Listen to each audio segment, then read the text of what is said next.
Dear students, today we will discuss join operations in databases. So the join of two relations produces a new relation whose attributes consist of the attributes from the original relations. So let's have a practical example. We have two relations. One has registration number, name and father name, and another has registration number and marks in Introduction to Computing. So you can also say that this is one file being stored at a university, all right, and this is second file stored at an examination department.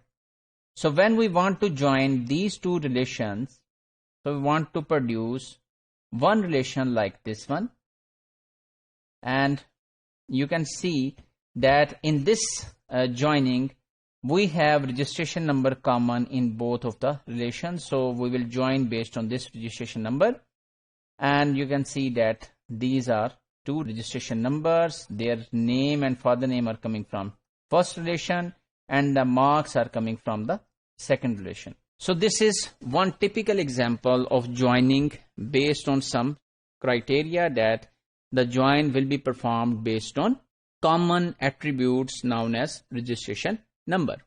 So let's elaborate further that how can we join different tables or relations in databases. So for example, relation A contain attributes V and W. When it is joined with relation B that contains attributes X, Y and Z, then as a result the new relation will have 5 attributes, and the names of those attributes would be A.V, A.W, B.X, B.Y and B.Z. This naming convention ensures that the attributes in the new relation have unique names, even original have same names. So for example, if both relation have V, so in the resultant there would be a confusion that this V is representing to which relation, either the first one or the second one. So we will add the relation name before it, like A.V or B.V. So what will happen with the tuples? So the tuples rows of the new relation are produced by concatenating tuples from the two original relations. Which tuples are actually joined to form tuples in the new relation is determined by the condition under which the join is constructed. So let's have two examples to elaborate it. So in this example, we are interested to form a new relation C, and the condition is join A with B where A.W is equal to B.X, and you can see that this is relation A, this is relation B, and this is W column and this is X column. So which means wherever this column and this column are equivalent, then it should be joined. So first of all, first row will be picked from here, and it will see that whether this 2 is appearing over here somewhere or not. So we can see yes, this 2 is available over here. So it will be joined R2 to MQ. So this first line is formed. Then the next will be taken from here. So T4, here we have two 4s. One is here and one is there. So here we will have 2 rows.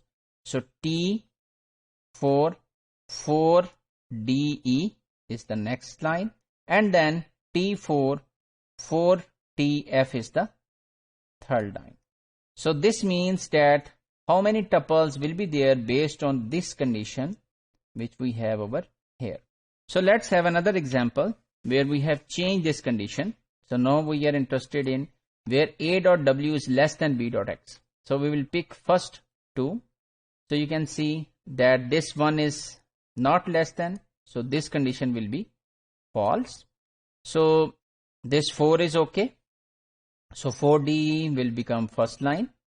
Then 2 is not less. 2, 5 is okay. So this will become second line. Then this 4 will be picked. So 4 is not less than 1, 4 is not less than 4, 4 is not less than 2, 4 is less than 5. This is perfect. So this would be the third line. And then the next line will be picked, that is P6. So this 6 is not less than 1, is not less than 4, is not less than 2, is not less than 5. So there will be no tuple coming over here. So you have seen this number of tuples is based on the conditions which we are imposing over here. So let's summarize today's module. We have learned that how join operations can be performed in databases, what happens when two relations are joined in terms of attributes and data, and we have discussed two examples to illustrate the difference.